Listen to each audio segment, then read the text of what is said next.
Sa lumang pier ng Maynila, kung saan ang hangin ay laging may halong alat, langis, pawis at pagod, may isang kargador na nagngangalang Bruno. 30 taong gulang siya, kayong mangi, payat ngunit matipuno at halos araw-araw ay basang-basa ang damit sa pawis habang nagbubuhat ng mabibigat na kahon, sako, bakal at kung ano-ano pang kargamentong dumarating mula sa mga barko. Hindi kilala si Bruno dahil sa yaman, hindi rin siya kilala dahil sa tapang o ingay. Kilala siya dahil sa kabaitan. Kapag may matandang kargador na hindi na kayang magbuhat, si Bruno ang sumasalo. Kapag may batang umiiyak dahil gutom, si Bruno ang nagbibigay ng kaunting pagkain kahit siya mismo ay wala pang laman ng tiyan. Kapag may nawawalang gamit, siya ang unang tumutulong maghanap kahit hindi naman siya ang nawalan. Ngunit sa kabila ng kabaitan niya, mahirap pa rin ang buhay niya. Sa maliit nilang inuupahang bahay nakatira ang kanyang inang si Aling Rosa at ang bunsong kapatid niyang si Mimi. May sakit sa baga si Aling Rosa. Madalas itong ubuhin sa gabi at kapag lumalala ang ubo, halos hindi na ito makahinga. Si Mimi naman ay nasa high school pa lamang, matalino at masipag ngunit madalas muntik nang huminto dahil walang pamasahe at kulang ang pambayad sa proyekto. Tuwing sumasahod si Bruno, halos wala nang natitira sa kanya. Inuuna niya ang gamot ng ina, pagkain sa bahay at pang-eskwela ni Mimi. Kapag may sobra, doon lang siya bumibili ng pagkain para sa sarili. Kadalasan, nagpapanggap siyang busog kahit kumakalamang tiyan. Isang tanghali, matapos ang sunod-sunod na pagbubuhat, umupo si Bruno sa gilid ng pier. Nanginginig ang kamay niyang binuksan ng supot ng pandesal. Iyon na lamang ang pagkain niya hanggang gabi. Bago pa niya maisubo, may lumapit na batang lalaki, anak ng isang kargador na matagal nang hindi nakapasok dahil nasugatan sa trabaho. "Kuya Bruno," mahina nitong sabi, "may pagkain ka po ba? Wala pa po kaming kain ni nanay." Napatingin si Bruno sa pandesal. Kumalamang tiyan niya, ngunit mas nangibabaw ang awa. "Oh," sabi niya habang iniabot ang tinapay, "hatiin niyo ng nanay mo." "Paano po kayo?" tanong ng bata. Ngumiti si Bruno kahit gutom na gutom. "Busog pa ako." Umalis ang bata na may munting ngiti. Naiwan si Bruno sa gilid ng pier, nakatingin sa dagat. Pinisil niya ang sikmura at huminga ng malalim. Hindi niya alam na sa sahig na basa ng ulan at alat ay may maliit na makintab na yapak na lumitaw sa likod niya. Parang yapak ng hindi tao. Kumislap iyon ng sandali pagkatapos ay nawala.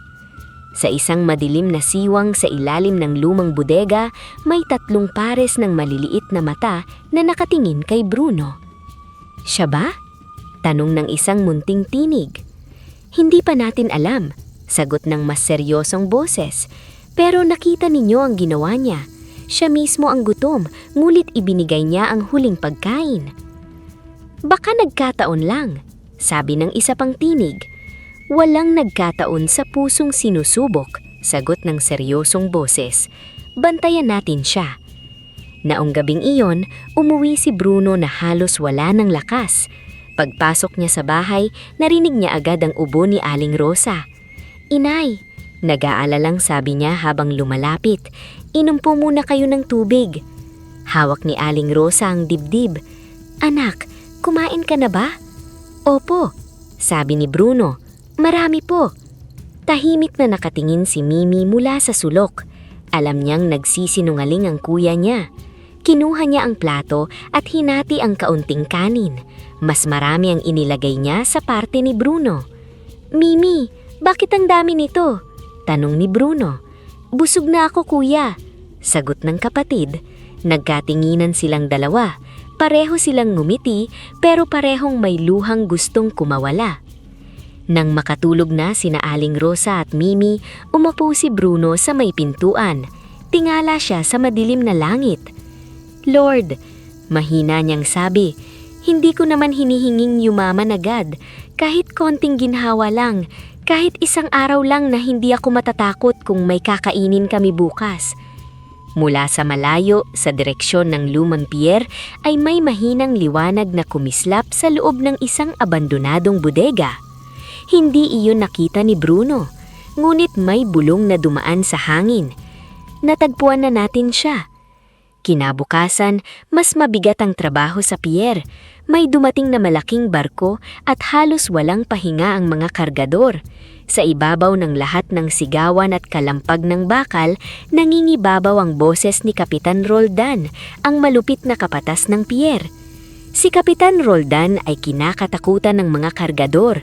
Malaki ang katawan, makapal ang boses at laging may hawak na listahan ng pangalan ng mga manggagawa. Kung sino ang gusto niya, may trabaho. Kung ayaw niya, gutom ang pamilya kinabukasan. Kulang siya magpasahod, mahilig manigaw at kapag may naaksidente, sinisisi pa ang manggagawa. "Bilisan ninyo," sigaw ni Roldan. "Hindi ako nagpapasahod ng mga pagong." Hindi umimik si Bruno. Yumuko siya at muling binuhat ang dalawang mabibigat na kahon. Masakit na ang kanyang balikat at naninginig na ang tuhod niya, pero hindi siya pwedeng tumigil. Kailangan niya ng pera para sa gamot ni Aling Rosa. Pagsapit ng hapon, bumuhos ang malakas na unan. Madulas ang pantalan, humahampas ang hangin at halos wala nang gustong magtrabaho. Ngulit tinawag ni Roldan si Bruno. "Bruno, may ililipat pa sa lumang bodega. Ikaw na." "Kapitan, malakas po ang ulan. Baka bukas na lang po." "Ano?" singhal ni Roldan. "Ikaw pa magdidikta. Kapag ayaw mo, huwag ka nang pumasok bukas." Napayuko si Bruno. Naisip niya ang ina, si Mimi, at ang walang laman nilang bigasan. "Sige po." Tinawanan siya ng ilang kauhan ni Roldan. Ayan si Bruno. Utos dito, utos doon, parang kalabaw. Hindi sumagot si Bruno. Bit-bit ang lubid at maliit na lampara. Nagtungo siya sa abandonadong bodega sa dulo ng pier. Matagal nang hindi ginagamit ang gusaling iyon.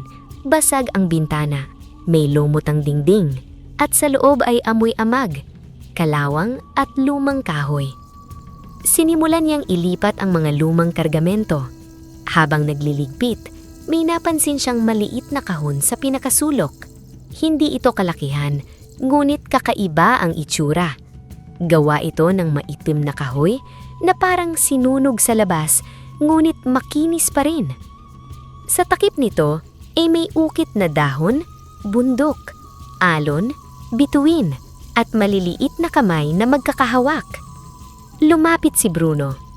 Ano kaya ito? Hinawakan niya ang kahon at sinubukang buhatin. Hindi ito gumalaw, parang nakabaon sa lupa. "Ang liit-liit mo, ayaw mong magpabuhat," bulong niya. Sinubukan niya ulit, wala pa rin. Nang mapagod siya, napaupo siya sa tabi nito. Biglang kumislap ang isa sa mga ukit. Napaatras siya. "Sus Mariosep!" Akala niya kidlat lang iyon mula sa bintana. Ngulit nang muli niyang hawakan ng kahon, may narinig siyang mahinang bulong. "Sa mabuting puso lamang kami sumasama." Nanlamig ang katawan ni Bruno. "Sino yan?" tanong niya habang lumilingon. Walang sumagot. Ulan lang ang maririnig sa bubong. Muli niyang hinawakan ang kahon. Sa pagkakataong iyon, uminit ito ng bahagya sa kanyang palad. Hindi nakapapaso. Parang init ng kamay ng taong matagal nang naghihintay. Hinila niya ulit. Biglang gumaan. Sa sobrang gulat, muntik niya itong mabitawan.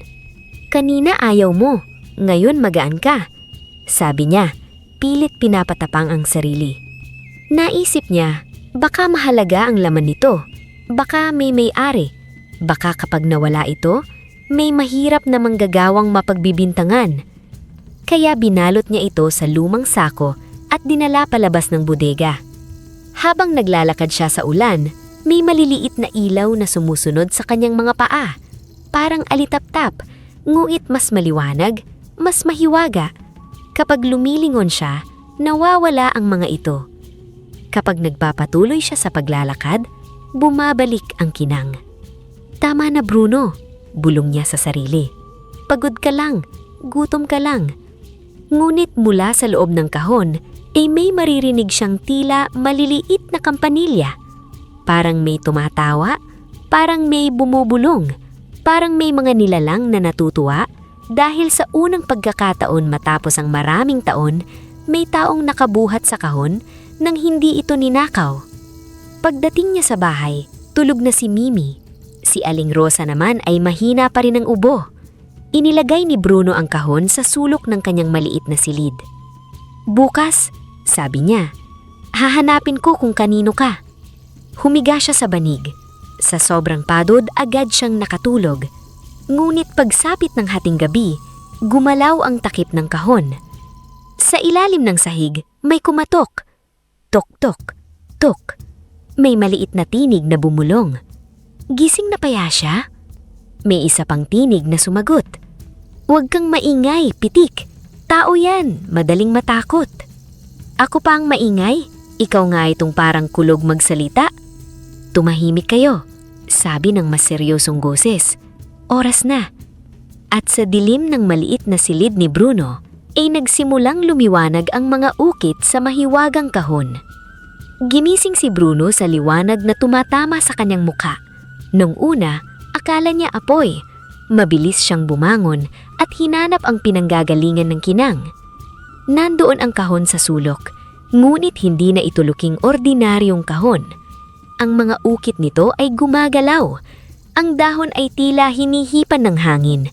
Ang alon ay parang tunay na dumadaloy sa kahoy. Ang mga maliliit na kamay ay kumakaway-kaway. Mula sa takip, lumalabas na gintong alikabok. "Ano ito?" bulong niya. Biglang umangat ang isang tabla sa sahig. Napatalon siya at agad kinuha ang walis. "Kung sino man kayo, nakikinig sa yabang. Wala kaming pera. Wala rin kaming ulam. Kung multo kayo, sa kabilang bahay ka muna." Mula sa butas ng sahig, may lumabas na maliit na kamay. Sumunod ang maliit na ulo na may suot na berdeng sombrero. Unti-unti umahon ang isang duwende, halos hanggang tuhod lamang ni Bruno ang taas. Nakasuot ito ng simpleng berdeng kasuutan, may maliit na sinturon at may matang kumikislap parang bato sa ilalim ng araw. Sumunod ang isa pang duwende, mas bilog ang mukha at mukhang hindi mapakali. Sa pagmamadali nitong lumabas, nadulas ito sa basang tsinelas ni Bruno at diretsyong napaupo sa palanggana. "Aray! Sino pa kasing naglalagay ng lawas sa sahig?" reklamo nito. Sa gitna ng takot, hindi napigilan ni Bruno ang maliit na tawa. Ang unang duwende ay sumingot. "Pitik, sinabi kong dahan-dahan." Ang dulas, tao ba ito o palaka?" Pamatlong duwende ang lumabas. Tahimik ito, payat, at may hawak na maliit na tungkod na gawa sa ugat. Nang itapat nito ang tungkod sa damit ni Pitik, kusang natuyo ang tubig. Napaatras si Bruno. "Diyos ko, mga duwende kayo?" Tumayo ng tuwid ang unang duwende. "Ako si Amihan, tagapagbantay ng kahon ng mga diamante ng duwende. Ito si Pitik, mabilis ang kamay pero minsan nauuna ang dila sa utak." "Hindi totoo iyan," reklamo ni Pitik. "At ito si Luntian," dagdag ni Amihan, "tagapag-ingat ng ugat, lupa at lihin na liwanag." Yumuko ng bahagya si Luntian. Sa bawat galaw niya, may maliliit na dahong kumikislap sa hangin kahit walang puno sa silid. Hindi alam ni Bruno kung luluhod o tatakbo. Naalala niya ang kwento ng matatanda tungkol sa mga duwende. Mabilis siyang yumuko. "Pasensya na po kung nadala ko ang kahon. Hindi ko po alam na sa inyo iyon. Ibabalik ko po. Wala akong kinuha." Pinagmasdan siya ni Amihan.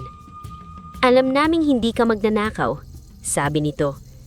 "Kaya nga sumama sa iyo ang kahon." "Sumama?" ulit ni Bruno. Tumango si Amihan. Maraming kamay ang humawak sa kahong iyan. May mayayaman, may sundalo, may negosyante, may taong nagkunwaring mabait.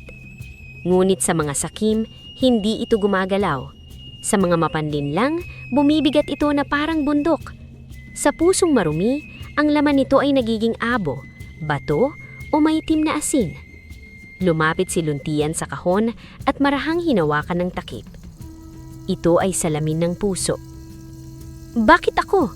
tanong ni Bruno. "Kargador lang ako." "Dahil kahapon," sabi ni Amihan, "gutom ka, ngunit ibinigay mo ang pagkain mo sa batang mas gutom sa iyo. Hindi mo alam na may nakakakita. Hindi mo ginawa para purihin. Ginawa mo dahil hindi mo matiis ang hirap ng iba." Napayuko si Bruno. "Maliit na bagay lang iyon. Sa tao, maliit.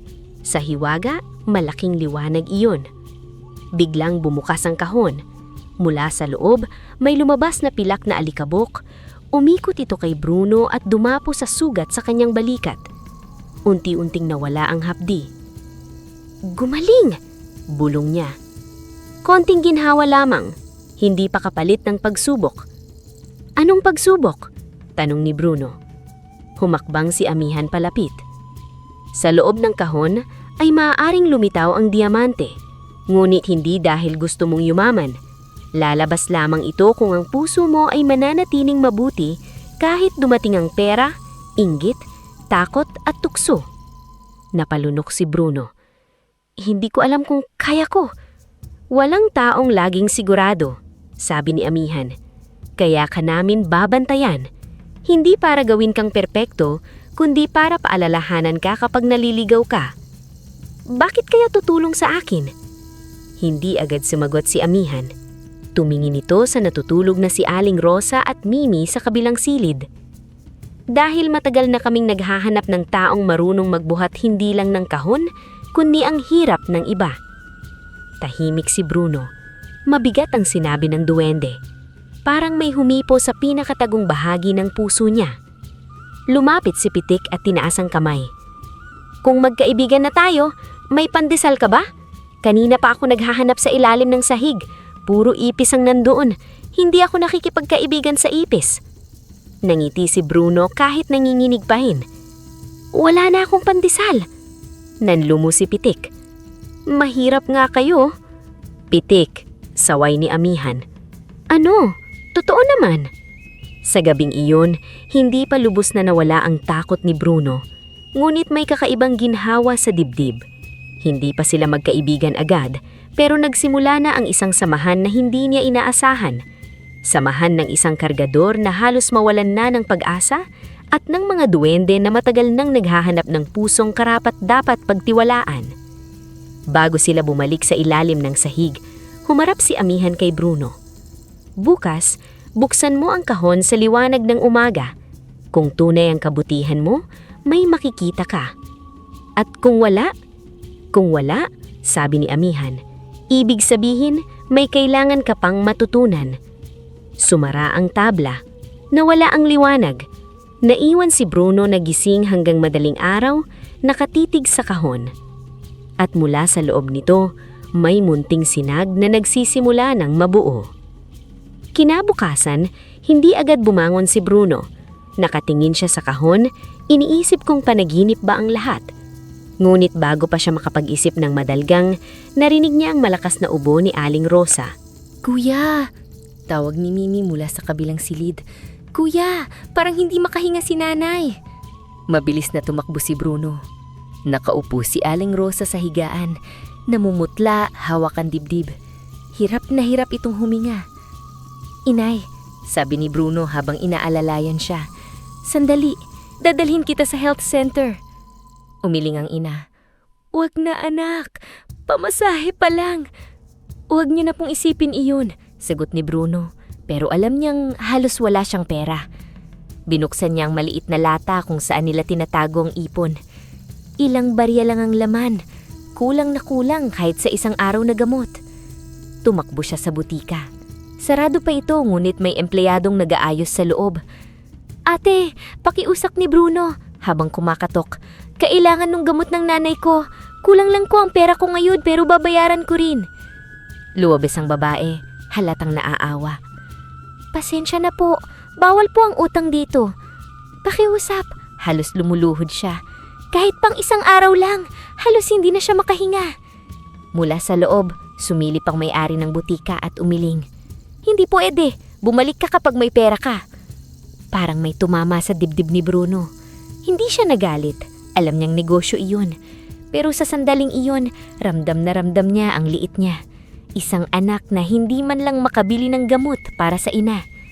Naupo siya sa bangketa. Pinisil niyang mata upang pigilan ng luha. Naalala niya ang kahon. Tumayo siya at tumakbo pa uwi. Pumasok siya sa silid, lumuhod sa harap ng kahon at marahang binuksan ito. Nung una, madilim. "Pakiusap," bulong niya. "Hindi para sa akin, para kay inay." Biglang lumiwanag ang pinakailalim ng kahon. Mula sa dilim, may lumitaw na maliit na batong malinaw at kumikislap. Kasing laki lang ng butil ng mais, ngunit ang kinang niya ay parang bituing nahulog sa lupa. Dinampot niya ito. "Diamante," bulong niya. Mula sa gilid ng silid, lumitaw si Amihan. "Gamitin mo sa tama, Bruno." Hindi na nag-aksaya ng oras si Bruno. Dinala niya ang bato sa isang matandang alahero. Matagal itong sinuri ng matanda gamit ang lente. "Saan mo nakuha ito?" tanong ng alahero. "Pamana po," sagot ni Bruno, kinakabahan. Tunay ito, maliit pero mataas ang kalidad. Nang marinig ni Bruno ang halagang ibibigay sa kanya, halos namlambot ang tuhod niya. Hindi iyon sapat para maging mayaman, pero sapat sa gamot, pagkain, renta at ilang linggong ginhawa. Bumalik siya sa butika. Binili niya ang gamot ng ina, gatas, prutas, bigas at kaunting ulam. Hindi siya bumili ng bagong sapatos kahit sira na ang kanya. Hindi siya bumili ng damit kahit luma ng suot niya. Pag-uwi, agad niyang pinainom ng gamot si Aling Rosa. Makalipas ang ilang oras, unti-unting gumagaan ang paghinga nito. "Anak," mahinang nitong sabi, "saan ka kumuha ng pera?" Napahinto si Bruno. May nagbayad po ng utang sa Pierre." Tinitigan siya ni Aling Rosa, halatang may duda, ngunit pagod na ito para magtanong pa. "Salamat anak," bulong niya. Nang gabing iyon, unang beses silang kumain ng hindi naghahati sa sobrang kaunting kanin. May sabaw, may isda, may prutas para kay Aling Rosa. Si Mimi ay tahimik na umiiyak habang kumakain.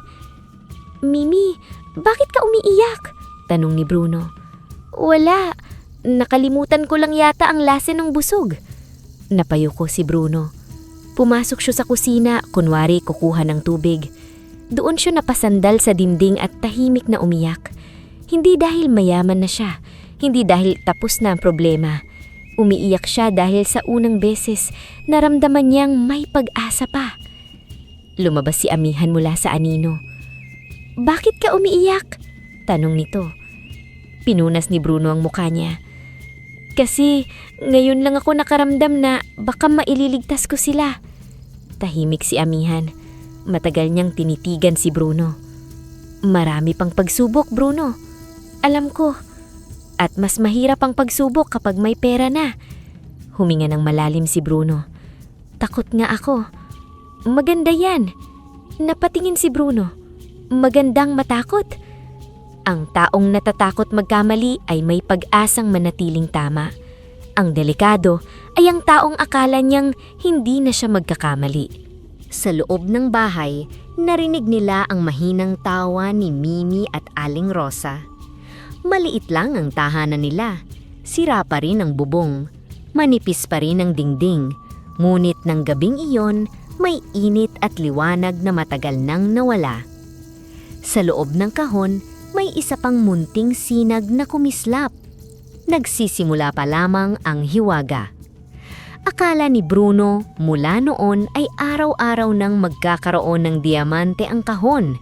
Inisip niya na kung may lalabas kahit maliit na bato gabi-gabi, mababayaran niya lahat ng utang, mapapagamot ng tuluyan ng ina at mapapagtatapos si Mimi. Ngunit kinabukasan, nang buksan niya ang kahon, wala itong laman. Tinakik niya ang gilid. "Baka natuturog ka." Walang nangyari. Mula sa ilalim ng aparador, lumitaw si Pitik na may bitbit na butil ng kanin. Hindi yan alkansya na hinuhulugan ng langit. Napapitlag si Bruno. "Pitik, huwag kang sumusulpot ng ganyan." Kung gusto mo, kakanta muna ako bago lumabas. Sumunod sina Amihan at Luntian. Hinawakan ni Luntian ang kahon gamit ang tungkod.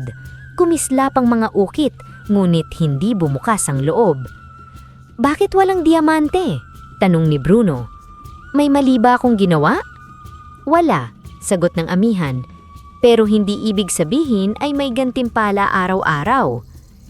"Hindi ko naman gustong magluho," sabi ni Bruno. "Iniisip ko lang sina Inay at Mimi." "Alam namin," sagot ng duwende. Ngunit ang kahon ay hindi sumusunod sa pangangailangan lamang. Sumusunod ito sa kabutihang pinipili kahit mahirap. Noong araw na iyon, pumasok si Bruno sa pier na puno ng tanong. Sa bulsa niya ay may natitirang pera mula sa napagbentahan ng diamante. Dapat sana ay pambili iyon ng dagdag na gamot ni Aling Rosa. Habang naglalakad siya, nakita niya si Mang Selo, isang matandang kargador nakaupo sa tabi ng lumang poste. Hawak nito ang tuhod at namimilipit sa sakit. "Mang Selo, ano pong nangyari?" "Nadulas ako, anak. Ayaw na akong pabalikin ni Kapitan Roldan. Matanda na raw ako, mabagal na raw. Hindi ko alam paano kami kakain ngayon." Napatingin si Bruno sa pera sa bulsa niya. Naalala niya ang gamot ng ina. Ngunit nakita rin niya ang nanginginig na kamay ni Mang Selo, ang pagod nitong mukha at ang takot na mga mata. Dinukot ni Bruno ang kalahati ng pera. "Mang Selo, pambili po muna ng pagkain at pampahid sa tuhod." Umiling ang matanda. "Huwag anak, kailangan din ng pamilya mo." "Kailangan din po ninyo," sagot ni Bruno. Hindi niya alam na mula sa ilalim ng isang lumang kariton nakasilip si Amihan. Tahimik nitong pinanood ang lahat. Walang utos, walang pangako ng diamante. Pinili si Bruno dahil gusto niyang tumulong. Kinagabihan, nang buksan niya ang kahon, may isang maliit na diamante sa loob. Napatingin siya kay Amihan. "Dahil kay Mang Selo?" "Dahil pinili mong makita ang hirap ng iba kahit hindi pa tapos ang hirap mo," sagot ng duwende. Sa mga sumunod na araw, natutunan ni Bruno ang paraan ng kahon. Hindi ito basta nagbibigay sa dasal na puro sarili. Nagbibigay ito kapag ang kamay niya ay bumubukas para sa iba. May isang batang hindi makapasok sa paaralan dahil walang baon. Tinulungan ito ni Bruno. Kinagabihan, lumabas sa kahon ang gintong alikabok na naging pera pagsapit ng umaga. May kasamang kargador na nasugatan at walang pamasahing uwi. Ibinigay ni Bruno ang dapat sana ay pamasahin niya, kaya siya mismo ang naglakad ng malayo. Kinagabihan, may lumitaw na maliit na batong bulka. Sabi ni Luntian, sa piro iyon, sapat sa kailangan. Dito rin niya natuklasan ang iba pang hiwaga ng kahon. Kapag may taong nagsisinungaling sa harap niya, umiitim ang gilid nito. Kapag totoo ang sinasabi, nagiging pila ang liwanag. Minsan, may lalaking lumapit at nagpanggap na nangangailangan.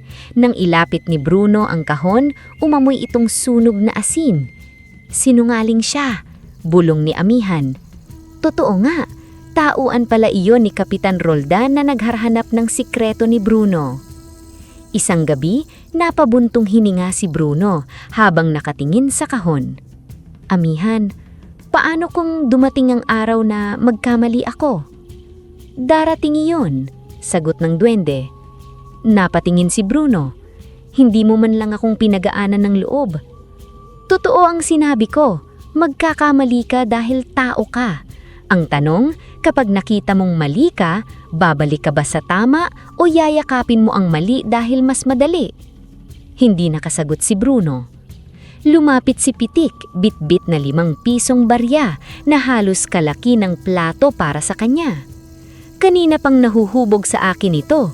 Paano niyo pinagkakasya sa bulsa ang ganito kalaking bilog?" Reklamo niya. Natawa si Bruno. "Barya lang yan." "Barya? Mabigat pang sa konsensya ni Roldan ito." Napangiti si Amihan kahit pilit itinatago. Sa gabing iyon, habang natutulog ang pamilya ni Bruno, Ang kahon ay kumislap sa sulok. Ang mga ukit nito ay gumalaw na parang buhay. At sa puso ni Bruno, ang isang bagong pangarap ang nagsimulang mabuo. Hindi lamang siya dapat makaahon. Dapat may maisama siyang ibang umaahon. Lumipas ang ilang linggo. Hindi pa mayaman si Bruno, ngunit unti-unting gumaan ang buhay nila. Mas regular na ang gamot ni Aling Rosa. Si Mimi ay nakakapasok na sa paaralan ng may baon. At si Bruno, kahit nagtatrabaho pa rin bilang kargador, nagsimulang mag-isip ng mas malaking paraan para makatulong. Isang gabi, inilatag niya sa mesa ang ilang perang naipon niya mula sa mga diamanteng maingat niyang ipinagbili. Katabi nito ang isang listahan: kariton, lubid, gloves, lumang gulong, pintura, at simpleng uniforme. Negosyo? Tanong ni Pitik habang nakaupo sa ibabaw ng lapis. Maliit lang, sagot ni Bruno. Hauling service. Sa pier pa rin, pero sarili namin. Hindi na kami aasa kay Roldan. Tinignan ni Amiha ng listahan. Bakit may uniforme? Para maramdaman ng mga kasama ko na hindi sila basura, na may dignidad ang trabaho nila.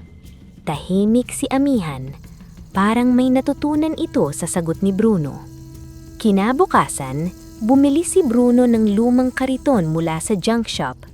Kalawangin ng bakal, pudpud ang gulong, at may bitak ang kahoy. Tinawanan siya ng nagbebenta. Ano gagawin mo rito? Museo ng kahirapan? Ngumiti si Bruno. Simula po. Dinala niya ang kariton sa likod ng bahay. Doon nagsimula ang kakaibang paggawa. Si Bruno ang nagpako, nagpintura at nag-ayos ng gulong. Si Luntian naman ay humawak sa ilalim ng kahoy at bumulong ng sinaunang salita. Mula sa kanyang tungkod, may berdeng liwanag na pumasok sa mga bitak. Ang lumang kahoy ay hindi naging bago, ngunit naging matibay. Ang mga pako ay kumislap na parang pilak. Si Pitik naman ay naglagay ng maliit na kampanilya sa ilalim ng hawakan. Para saan yan? Tanong ni Bruno. Kapag may mandaraya sa bayad, tutunog. Hindi kong ganghang. Hindi ako nagkakamali. Ilang sandali pa lang, tumunog ang kampanilya kahit walang tao.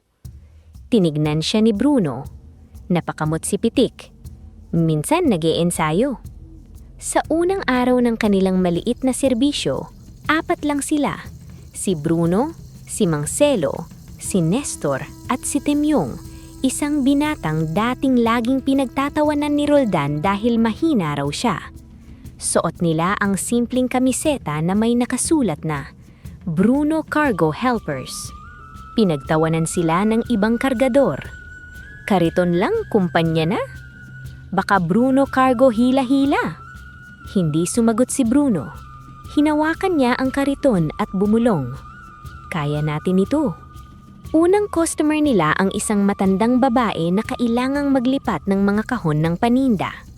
Mababa ang kaya nitong bayad, ngunit tinanggap ni Bruno.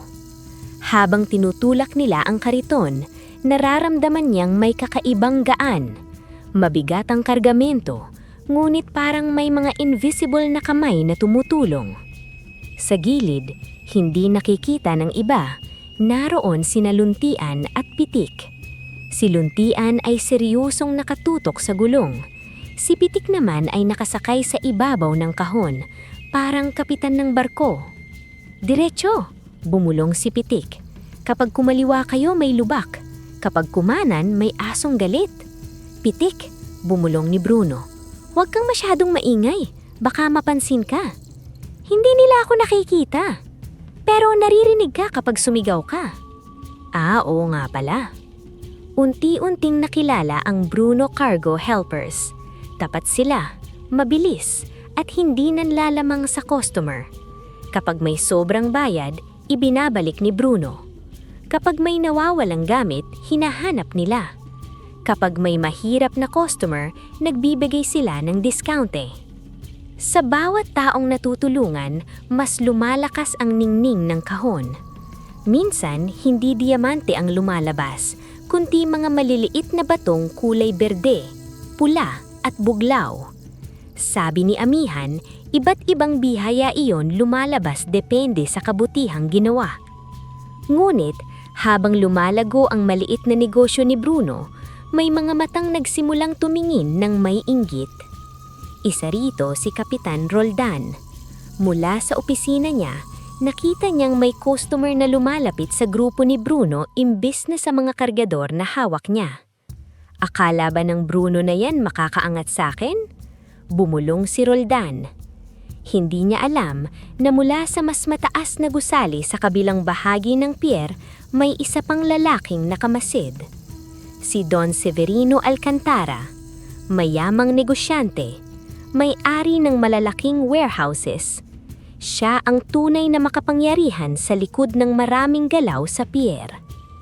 Kung si Roldan ang humahampas sa mga kargador sa araw-araw, si Don Severino ang kamay na humahawak ng latigo mula sa likod.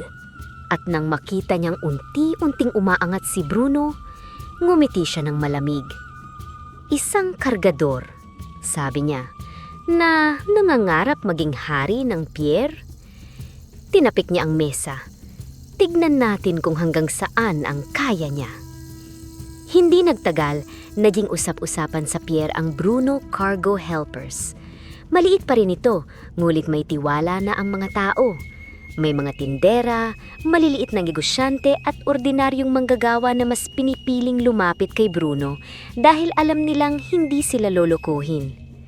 Mas lalo itong ikinagalit ni Kapitan Roldan. Isang hapon, tinawag niya si Bruno sa gilid ng bodega. "Hoy, Bruno!" malamig niyang sabi. "Naririnig ko, may sarili ka na raw negosyo." "Kaunti lang po, Kapitan," magalang na sagot ni Bruno. "Pangdagdag lang sa kita." "Pangdagdag?" tumawa si Roldan. "O pang-agaw ng customer?" "Hindi po kami nangangagaw. Kung sino lang po ang lumalapit." Biglang hinablot ni Roldan ang kwelyo niya. "Makinig ka, sa pier na ito, walang umaangat nang hindi dumadaan sa akin. Kung may kinikita ka, may parte ako." Napatingin si Bruno sa kanya. Nanginginig ang kamay niya, hindi sa takot lamang, kundi sa pinipigil na galit. Naalala niya si Mang Selo. Naalala niya ang mga kargador na kinupitan ng sahod. Naalala niya ang sarili niyang halos mahulog sa dagat dahil sa utos ni Roldan. "Kapitan, pinaghirapan po namin yon. Hindi po tamang bigyan namin kayo ng parte." "Hindi tama? Tinuruan mo na ako ngayon?" "Hindi po, pero hindi ko na po kayang manahimik palagi." Saglit na natahimik ang paligid. May ilang kargador na nakarinig, ngunit walang nangahas magsalita. Lumapit si Roldan sa tenga ni Bruno. "Mag-iingat ka. Maraming nadudulas sa pier." Pag-alis ni Roldan, nanatiling nakatayo si Bruno. Ramdam niya ang lamig sa likod. Mula sa ilalim ng kariton, lumabas si Amihan. "Natakot ka," sabi ng duwende. "Oo," amin ni Bruno. "Pero mas natatakot akong bumalik sa dati, yung wala kaming laban." "Magkakaroon ka ng kalaban," babala ni Amihan. "Hindi lang siya." "Anong ibig mong sabihin?" Tumingin si Amihan sa mataas na gusali kung saan naroon ang opisina ni Don Severino Alcantara. Malamig ang kwarto, makintabang sahig, at sa likod ng malaking bintana ay tanaw ang buong pier. Nakaupo si Don Severino sa likod ng mamahaling mesa, suot ang itim na Amerikana at gintong relo. "Isang kargador lang ang hindi mo makontrol?" tanong ni Don Severino. Napayuko si Roldan. "Lumalaki ang grupo niya, Don Severino. May kakaiba, parang laging may tumutulong sa kanya." "Pera ang tumutulong sa lahat," sagot ni Don Severino. "Alamin mo kung saan nanggagaling ang pera niya." "Opo. At kung ayaw niyang lumuhod," dagdag ni Don Severino, "turuan mo." Kinagabihan, sinundan ni Roldan si Bruno. Nakita niyang pumasok ito sa lumang bodega kung saan minsan itong nakita ang kahon. Hindi alam ni Roldan na sinadya iyon ni Bruno dahil may pinakukuha si amihan. Nang pumasok si Roldan, biglang nagsara ang pinto. "Hoy! Sino yan?" Umihip ang malamig na hangin. Ang mga kadena sa kisame ay gumalaw na parang ahas. Ang mga lumang kahon ay kusang umusog at bumuo ng daan papunta sa madilim na sulok. Narinig ni Roldan ang boses na hindi niya makita. Ang bigat ng kahoy ay hindi sa kahoy nang gagaling, kundi sa kasalanan ng taong humahawak. Namumulat si Roldan. "Sino kayo? Bruno, ikaw ba yan?" Sa dingding, lumitaw ang mga anino. Mga anino ng kargador na sinigawan niya, mga manggagawa na pinasahuran niyang ulang, mga lalaking nasaktan sa trabaho at pinalyas niya. Narinig niya ang kanilang mga boses. "Kapitan, kulang ang sahod ko. Kapitan, naaksidente ako. Kapitan, may sakit ang anak ko." Tinakpan ni Roldan ang tenga niya. "Tumigil kayo!"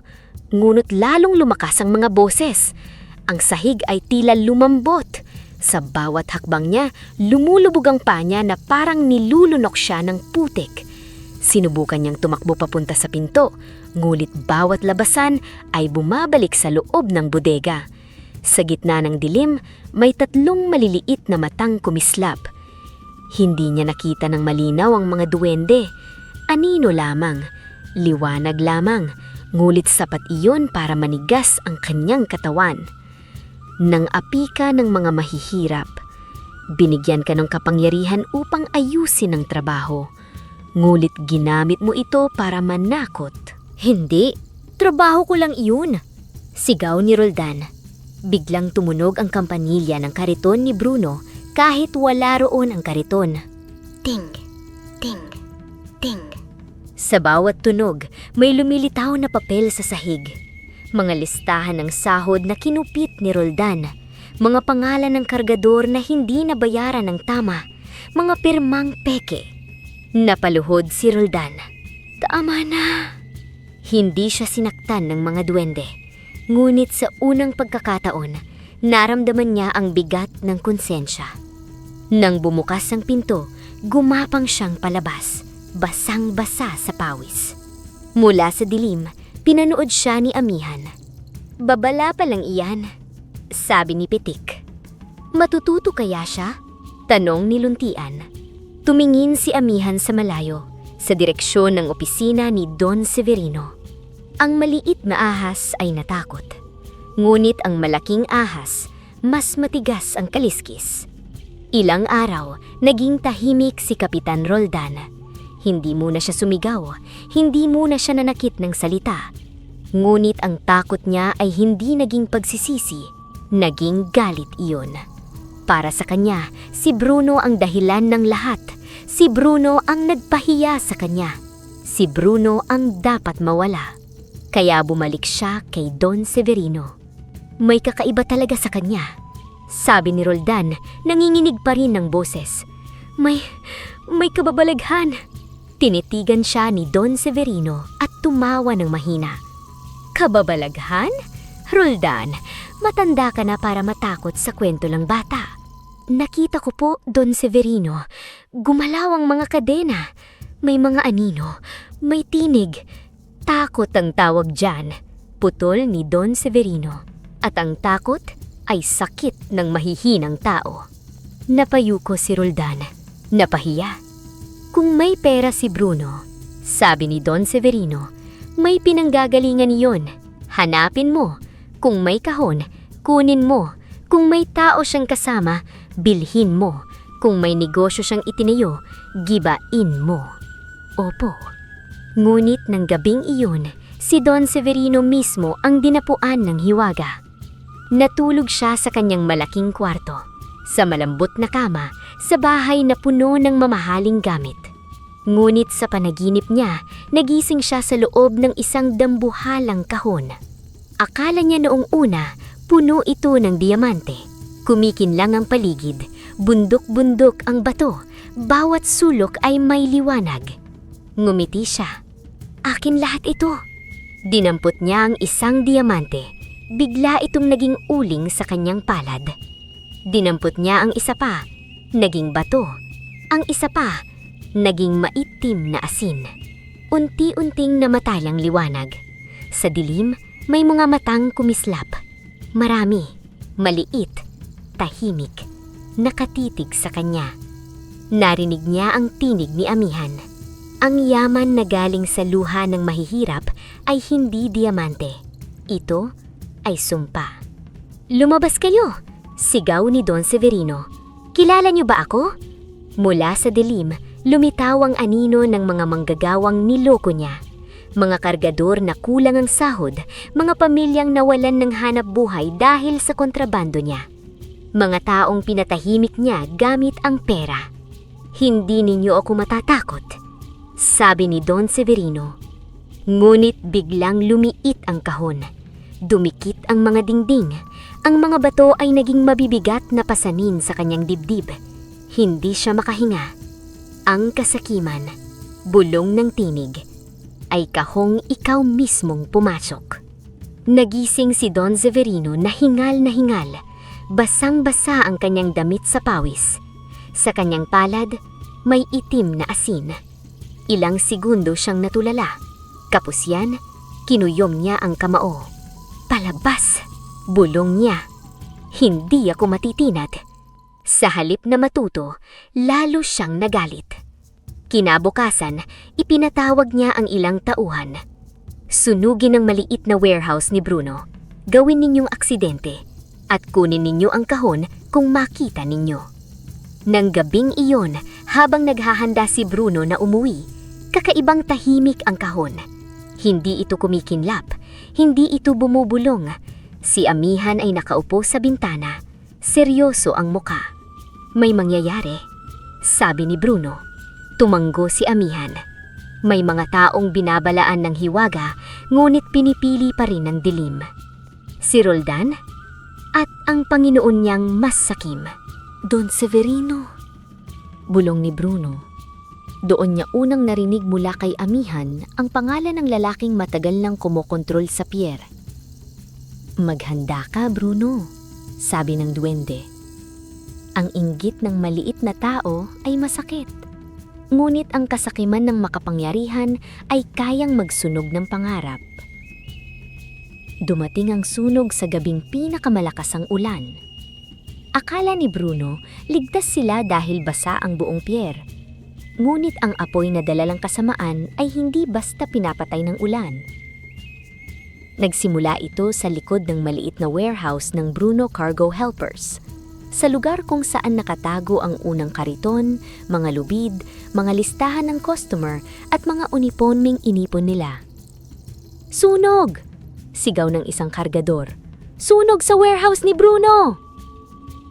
Tumakbo si Bruno mula sa bahay. Hindi na niya napansin na wala siyang tsinelas. Hindi na niya naramdaman ang batong tumutusok sa paa. Pagdating niya sa pier, nakita niya ang apoy na nilalamon ang maliit nilang pinaghirapan. "Hindi," bulong niya. Nandoon si Marcelo, umiiyak habang hawak ang isang timba. Nandoon si Nestor, sinusubukang hilain palabas ang ilang gamit. Nandoon si Temyong, nanginginig, hawak ang nasunog na piraso ng uniporme. "Kuya Bruno," sabi ni Temyong, halos hindi makapagsalita. "Yung kariton!" Sumugod si Bruno, ngunit pinigilan siya ng mga kasama. "Bruno, delikado! Ang mga dokumento! Ang gamit natin!" sigaw niya. "Wala na!" umiyak na sabi ni Marcelo. "Anak, wala na!" Parang gumuho ang mundo ni Bruno. Hindi iyon malaking negosyo sa mata ng mayayaman, ngunit para sa kanila, iyon ang unang pag-asa. Iyon ang unang patunay na kaya nilang tumayo ng hindi inaapakan. Iyon ang unang pangarap na nabuo mula sa pawis, luha at kabutihan. Sa gitna ng ulan, nakita ni Bruno si Kapitan Roldan sa malayo. Sandali lang, nakatayo ito sa ilalim ng bubong, kasama ang dalawang tauhan. Nang magtama ang kanilang mga mata, iniwas si Roldan. Doon alam ni Bruno, hindi aksidente ang sunog. Nang tuluyang mamatay ang apoy, abo na lang ang natira sa warehouse. Ang unang kariton ay sunog na sunog. Ang kahoy na binasbasan ni Luntian ay naging itim. Ang kampanilya ni Pitik ay natagpuan sa lupa, baluktot, ngunit buo pa rin. Lumapit si Mang Selo sa abo ng uniporme niya. Hinawakan niya iyon na parang mahalagang bagay. "Akala ko," mahinang sabi niya, "may pag-asa na kami." Doon tuluyang nadurog si Bruno. Hindi siya umiyak sa harap nila. Hindi muna. Tinulungan niya ang iba. Tinanong kung may nasaktan. Nagpasalamat sa mga tumulong. Pinilit niyang maging matatag dahil lahat sila ay nakatingin sa kanya. Ngunit nang makalis ang mga tao, pumunta siya sa gilid ng nasunog na bodega. Lumuhod siya sa putik at abo. Pagod na ako," sabi niya nanginginig ang boses. "Mabuti naman ako. Sinusubukan kong maging mabuti. Pero bakit parang palagi na lang akong sinusubok?" Tumulo ang luha niya, humalo sa ulan at abo. "Lord, kung ito ang kapalit ng pag-asa, hindi ko alam kung kaya ko pa." Tahimik na lumitaw si Amihan sa tabi niya. Wala itong sinabi. Umupo lang ito sa putik, sa tabi ng kaibigan niyang tao. Napatingin si Bruno. Sa unang pagkakataon, nakita niyang may luha rin ng duwende. "Amihan, hindi ako umiiyak dahil sa nasunog na kahoy. Umiiyak ako dahil nasaktan ng kaibigan ko." Mas lalong naiyak si Bruno. Sa mahabang panahon, siya ang laging nagpapalakas sa iba. Siya ang kuya, siya ang anak, siya ang leader. Ngunit sa gabing iyon, may isang maliit na nilalang na umupo sa tabi niya at hindi siya pinilit tumayo agad. "Akala ko matibay ako." "Matibay ka. Kaya nga umiiyak. Ang pusong bato, hindi nasasaktan. Ang pusong buhay, nasusugatan." Lumapit si Pitik, tahimik na hindi karaniwan. Bitbit niya ang baluktot na kampanilya. "Hindi ito nasira. Pangit lang tignan. Parang ako kapag bagong gising." Sa kabila ng luha, napangiti ng bahagya si Bruno. Lumapit si Luntian sa abo. Itinusok niya ang tungkod sa lupa at bumulong ng sinaunang salita. Biglang kumislap ang ilang bahagi ng abo. Mula doon, tumubong mga maliliit na kristal, parang luha ng lupa. "Ano yan?" tanong ni Bruno. "Luha ng pinagpalang abo." Patunay na ang apoy ay kayang sunugin ang kahoy, ngunit hindi nito kayang sunugin ang kabutihang itinanim. Hinawakan ni Bruno ang isang maliit na kristal. Mainit pa ito, ngunit hindi nakakapasok. Parang may tibok. Babanggun tayo?" tanong ni Pitik, pilit pinasasaya ang boses. Tumingin si Bruno sa nasunog na bodega, sa abo, sa mga kasama niyang nawalan muli ng pag-asa. Matagal bago siya sumagot. "Babangon tayo," sabi niya, "pero hindi lang para sa atin. Babangon tayo para hindi na nila magawa ito sa iba." Sa dilim mula sa loob ng natitirang pader ng bodega, may aninong gumalaw. Hindi iyon nakita ni Bruno. Isa sa mga tauhan ni Roldan ang nagmamasid, at sa kanyang bulsa may maliit na kapirasong papel na may pangalan ni Don Severino. Kinabukasan, akala ni Bruno ay wala nang babalik. Akala niya ang mga kargador ay matatakot, ang customers ay aalis, at ang Bruno Cargo Helpers ay magiging alaala na lamang. Ngunit bago pa sumikat ng tuluyan ng araw, may kumatok sa pintuan nila. Pagbukas ni Bruno, naroon si Mang Selo, may dalang tabla. "Para sa bagong pader," sabi nito. Sumunod si Nestor, may dalang martilyo at pako. "Hindi ako magaling magkumpuni, pero marunong akong sumubok." Dumating si Temyong, bitbit ang ilang lumang tali. "Kuya Bruno, kaya pa natin." Isa-isang dumating ang mga taong natulungan niya. May tindera na nagdala ng pagkain, may matandang babae na nagpahiram ng kariton, May dating customer na nagdala ng lumang truck na pwedeng gamitin muna. May mga batang anak ng kargador na tumulong maglinis ng abo. Napatayo si Bruno sa gitna ng lahat, hindi makasalita. "Bakit kayo nandito?" tanong niya. Sumagot si Marcelo. "Noong kami ang walang-wala, nandyan ka. Ngayon ikaw ang nasunugan, kami naman." Doon napagtaranto ni Bruno na hindi pala nasunog ang tunay niyang yaman. Nasa harap niya ito, mga taong minsan niyang tinulungan nang walang hinihintay na kapalit. Sa gabing iyon, habang abala ang lahat sa muling pagtatayo, naghanda sina Amihan, Pitik at Luntian. "Panahon na," sabi ni Amihan. "Para takutin sila?" tanong ni Pitik. "Para turuan sila," sagot ni Luntian. "Pareho rin yun minsan," bulong ni Pitik. Sa kabilang bahagi ng pier, nag-iinuman ng ilang tauhan ni Roldan. Ipinabyayabang nilang walang ebidensya, ngunit biglang humangin ng malamig. Ang mga ilaw sa poste ay kumislap. Ang mga rubid na nakasabit sa gilid ay gumalaw narang buhay. "Anong nangyayari?" tanong ng isa. Biglang bumukas ang isang lumang container. Sumunod ang isa pa, at isa pa. Sa loob, lumabas ang mga kahon na may peking marka, iligal na kontrabando at mga dokumentong nakatago sa ilalim ng mga lumang sako. Dumating ang mga otoridad, kasama ang ilang opisyal na matagal nang naghahanap ng ebidensya laban kay Don Severino. Ngunit laging nawawala ang mga testigo. Ngayon, mismong Pierre ang nagsasalita. Ang mga kadena ay gumalaw at tumuro sa isang nakatagong silid sa likod ng opisina ni Roldan. Nang buksan iyon, nakita ang mga listahan ng kinupit na sahod, peking pirma ng mga kargador at resibo ng bayad mula kay Don Severino. Sinubukan ni Roldan magsinungaling. "Hindi akin yan, wala akong kinalaman dyan." Biglang tumunog ang kampanilya ni Pitik mula sa nasunog na kariton. Ting! Ting! Ting! Sa bawat tunog, may maitim na usok na lumalabas sa bibig ni Roldan. Noong una, si Bruno at ang mga duwende lang ang nakakita. Ngunit habang nagpapatuloy ang kasinungalingan niya, nakita na rin ng ibang tao. "Ano yon?" sigaw ng isang kargador. "Bakit may usok sa bibig niya?" Namutla si Roldan. Tinakpan niya ang bibig niya, ngunit lalo lamang lumakas ang usok.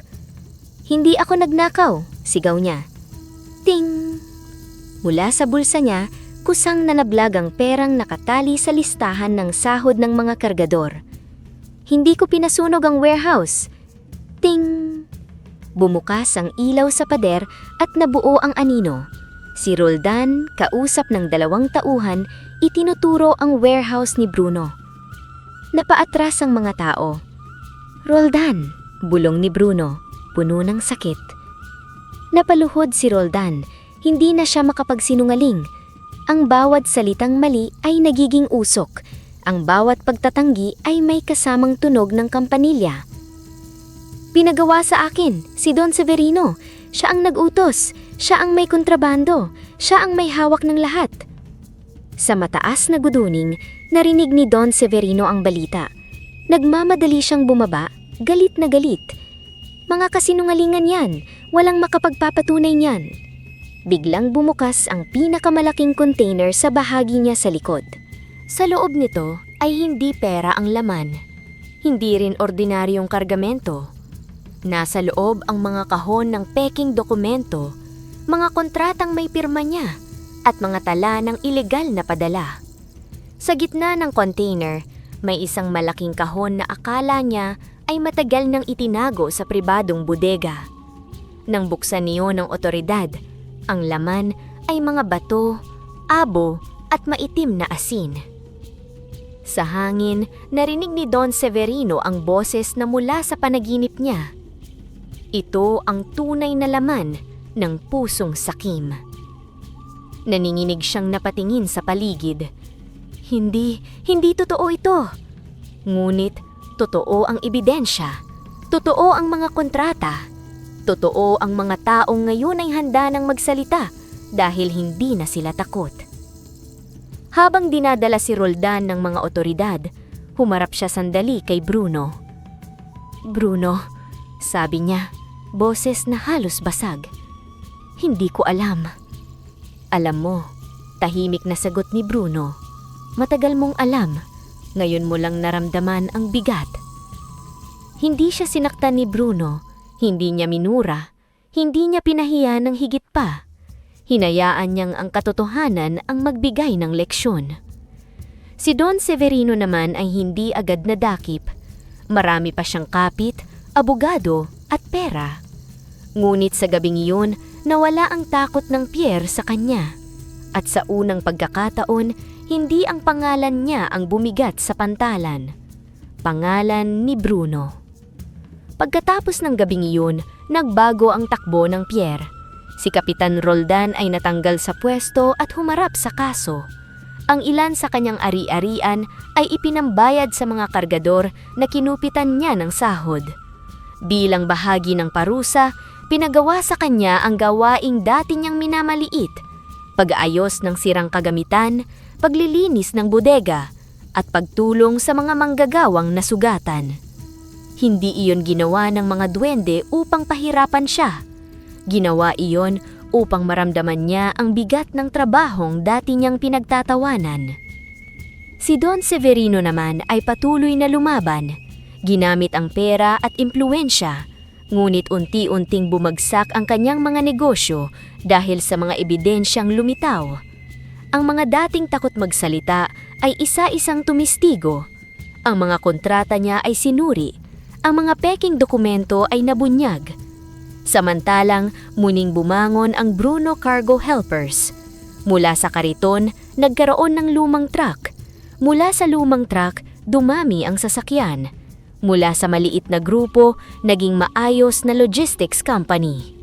Ngunit hindi nakalimot si Bruno. Ang una niyang patakaran, patas na pasahod. Pangalawa, may tulong sa may sakit. Pangatlo, walang manggagawang ituturing na basura. Lumipas ang ilang taon, si Bruno ay hindi na lamang kargador. Siya na ang pinuno ng isang lumalaking kumpanya. May maayos na bahay na sina Aling Rosa at Mimi. Si Mimi ay nasa kolehiyo na, kumukuha ng kursong nursing. Si Aling Rosa ay mas malakas na, bagamat kailangan pa rin ng pag-aalaga. Ngunit hindi natapos ang pagsubok. Isang araw, may dumating na kinatawan ng isang malaking dayuhang kumpanya. Kasama nito ang ilang negosyanteng Pilipino. Inalok nila si Bruno ng napakalaking halaga, kapalit ng isang kasunduan. Ibibigay sa kanila ang malaking bahagi ng Pierre upang gawing pribadong cargo terminal. Mas moderno raw, mas mabilis, mas kikita.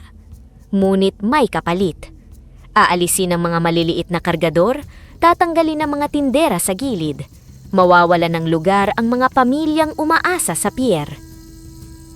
"Mr. Bruno," sabi ng kinatawan, "this is business. You cannot carry everyone forever." Tahimik si Bruno. Ang halaga sa papel ay napakalaki. Sapat para hindi na matakot kahit kailan.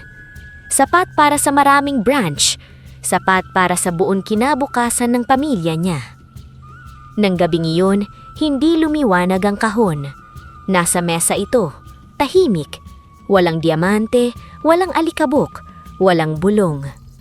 Umupo si Bruno sa harap nito. Lumitaw si Aminan sa kabilang dulo ng mesa. "Alam mo na ang sagot," sabi ng duwende. Hindi ko alam. Natatakot ako." "Sa ano?" "Sa bumalik sa dati, sa gutom, sa gamot na hindi mabili, sa tuition na hindi mabayaran, sa gabi na kailangan kong magsinungaling kay inay na busog ako. Ayokong bumalik doon, Aminan." Lumambot ang muka ng duwende. Ang mabuting puso, Bruno, ay hindi ibig sabihin hindi natutukso. Ibig sabihin kahit nanginginig, pinipili pa rin ang tama. Tumulo ang luha ni Bruno. "Paano kung mali ang piliin ko? Paano kung dahil sa pagtanggi ko, mawala ang lahat? Kung ang yaman mo ay nakatayo sa pagpapaalis sa mga mahihirap, hindi yan biyaya, iyan ay bagong kahon ng kasakiman." Matagal na tahimik si Bruno. Kinabukasan, humarap siya sa mga negosyante. "Hindi ko tatanggapin ang alok," sabi niya. Nagkatinginan ng mga ito. "Are you sure?" tanong ng kinatawan. "This amount can change your life." Ngumiti ng malungkot si Bruno. "Nabago na ang buhay ko. Hindi dahil sa pera, kundi dahil may mga taong hindi ako iniwan. Hindi ko sila ipagpapalit." Sa halip, gumawa siya ng ibang plano. Modernisasyon ng pier, ngunit walang pagpapaalis. Training para sa mga kargador. Mas maayos na sistema ng trabaho. Klinik, pahingahan, scholarship at kooperatiba para sa pamilya ng manggagawa. Nang gabing iyon, bumukas ang kahon. Mula rito, lumabas ang pinakamaliwanag na diamante na nakita ni Bruno. Hindi niya ito kinuha para sa sarili. Sa halip, ginamit niya ang halaga nito upang simulan ang pondo para sa bagong pier. Tinignan siya ni Amihan. "Ngayon," sabi ng duwende, "hindi na lamang kahon ang binubuhat mo." "Ano na?" tanong ni Bruno. "Kinabukasan ng buong pier." Makalipas ang ilang taon, hindi na madilim at magulo ang lumang pier. Naandoon pa rin ang alat ng hangin, naandoon pa rin ang mga barko, kahon, lubid at pawis ng manggagawa. Ngunit, iba na ang paligid. May maayos na pahingahan ng mga kargador. May maliit na klinik para sa mga nasusugatan at nagkakasakit. May scholarship program para sa mga anak nila. May tamang pasahod, malinaw na kontrata, at sistema kung saan hindi na madaling manakot ang mga taong tulad ng dating Kapitan Roldan. Si Roldan, matapos ang parusa at kahiyaan, ay hindi na kapitan. Minsan, nakikita siya sa gilid ng pier, tahimik na tumutulong sa pagbubuhat ng magagaang gamit. Hindi siya biglang naging banal, ngunit natuto siyang yumuko. Natuto siyang magsabi ng pasensya. Natuto siyang ang kapangyarihang ginamit sa pang-aapi ay pwedeng mawala sa isang gabi. Si Don Severino naman ay tuluyang bumagsak. Ang kanyang mga warehouses ay naimbestigahan. Ang ilan ay isinara. Ang ilan ay kinuha upang bayaran ang mga manggagawang niloko niya. Nang huling makita siya ni Bruno sa korte, hawak niya ang isang maliit na batong naging abo sa kanyang palad. Wala siyang narinig na tinig, ngulit alam niyang huling paalala iyon ng mga duwende. Ang yaman na galing sa luha ng mahihirap ay hindi diamante. Ito ay sumpa. Sa araw ng malaking pista ng pier, nagtipon ng mga manggagawa, pamilya, tindera, bata at matanda. May banda, may pagkain, may palaro, at may mahabang mesa para sa lahat. Hindi ito pista ng mayayaman. Ito ay pista ng mga taong minsang halos mawalan ng pag-asa. "Darating na si Sir Bruno," sigaw ng isang bata. Inakala ng ilan na darating siya sakay ng magarang sasakyan. Ngunit nang bumukas ang daan, nakita nila ang isang lumang cargo truck na maayos na. Pininturahan, pinakintab at pinalamutan ng mga bulaklak. Iyon ang unang truck ni Bruno. Hindi niya itinapon, hindi niya ikinahiya. Ginawa niya itong alaala. Bumaba si Bruno mula sa truck, suot ng simple ngunit maayos na polo. May relo siya, oo, ngunit hindi ito ipinagyayabang. Ang mukha niya ay mas mature na, mas kalmado. Ngunit naandoon pa rin ang mga mata ng dating kargador na marunong makiramdam sa gutom ng iba. Sa likod ng truck, hindi nakikita ng mga tao, nakaupo sina Amihan, Pitik at Luntian. "Ang daming pagkain," bulong ni Pitik. "Pwede ba akong kumuha?" "Hindi ka nila nakikita," sabi ni Amihan. "Mas madali nga yun." Pitik. "Sige na nga, magpapaalam ako sa hangin." Habang naglalakad si Bruno, isa-isa lumapit ang mga tao. Si Mang Selo, mas malakas na ngayon, yumakap sa kanya. "Anak, kung hindi dahil sa iyo, matagal na akong sumuko." Lumapit si Temyong, ngayon ay supervisor na ng isang team. "Kuya Bruno, may bahay na kami. Nakakapag-aral na ang anak ko." Lumapit ang batang minsang binigyan ng pandesal. Binata na ito ngayon, nakauniforme ng college. Kuya Bruno, nangingilid ang luha. Graduate na po ako next year. Hindi na nakapagsalita si Bruno. Isa-isa lumapit sila. Mga batang napag-aral, mga inang nabigyan ng kabuhayan, mga kargador na nagkaroon ng dignidad, mga pamilyang minsang natakot sa gutom, ngunit ngayon ay may pag-asa. Hindi siya binuhat ng tao sa balikat, ngunit sa bawat palakpak, bawat luha, bawat salamat, para siyang binubuhat ng buong pier. Sa gitna ng kasiyahan, umalis sandali si Bruno at pumunta sa gilid ng pantalan.